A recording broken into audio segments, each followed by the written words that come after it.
टोकावडे येथे छत्रपती शिवाजी महाराज महाराजेश्व समाधान शिबिर संपन्न।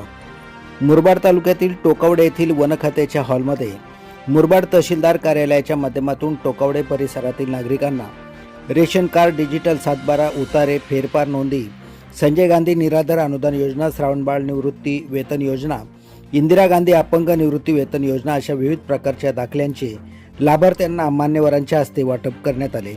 तसेच नायब तहसीलदार अमोल शिंदे यांनी शासनाने घेतलेल्या विविध निर्णयांची उपस्थित नागरिकांना सविस्तर माहिती दिली। यावेळी माजी जिल्हा परिषद सदस्य सुभाष अप्पा गरत, मुरबाड कृषी उत्पन्न बाजार समितीचे माजी अध्यक्ष प्रकाश पवार, माजी जिल्हा परिषद सदस्य संजय पवार, माजी पंचायत समिती सदस्य अनिल घरत, माजी जिल्हा परिषद सदस्य रमेश उगडा इत्यादी पदाधिकारी व नागरिक मोठ्या संख्येने उपस्थित होते।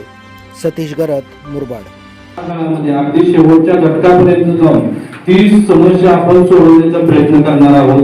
जास्तीत जास्त नागरिकांना याच्यामध्ये शेवटच्या घटकाला याच्यामध्ये सामावून घेतलं जाणार आहे। आणि शासन म्हणजे महसूल विभाग असं जी प्रतिमा आहे, महसूल मंत्री महोदय वारंवार म्हणतात की महसूल विभाग जर लोकांशी चांगल्या प्रकारे आदराने बोलला, चांगल्या प्रकारे सेवा दिली तर प्रत्येक शासनाची जी प्रतिमा आहे ती एक सुधारायला वाव मिळत असतो।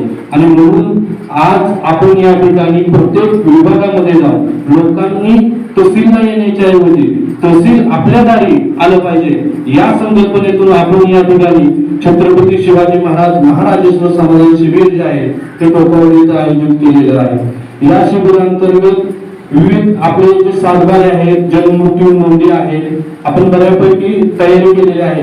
मागील 18 फेब्रुवारी पासून हा शासन निर्णय आला आणि या शासन निर्णयाच्या अनुषंगाने आपण त्या ठिकाणी तालुका स्तरावर खूप चांगल्या पद्धतीने काम केलं। आता 7 मार्चला मुरबाड येथे कार्यक्रम झाला, त्याच्यामध्ये आपण 1509 लाभार्थ्यांना या ठिकाणी आपण वेगवेगळ्या प्रकारचा लाभ दिलेला आहे। आणि टोकावडेच्या भागातील आता मंडळामध्ये सुद्धा आपण मागील 18 फेब्रुवारी पासून वेगवेगळ्या घटकांना संघटित करून मंडळ अधिकारी आमच्या असतील शंकर सर वगैरे यांच्या सगळ्यांच्या संपर्कात राहून आम्ही बहुतांश प्रश्न सोडवण्याचा या ठिकाणी प्रयत्न केलेला आहे।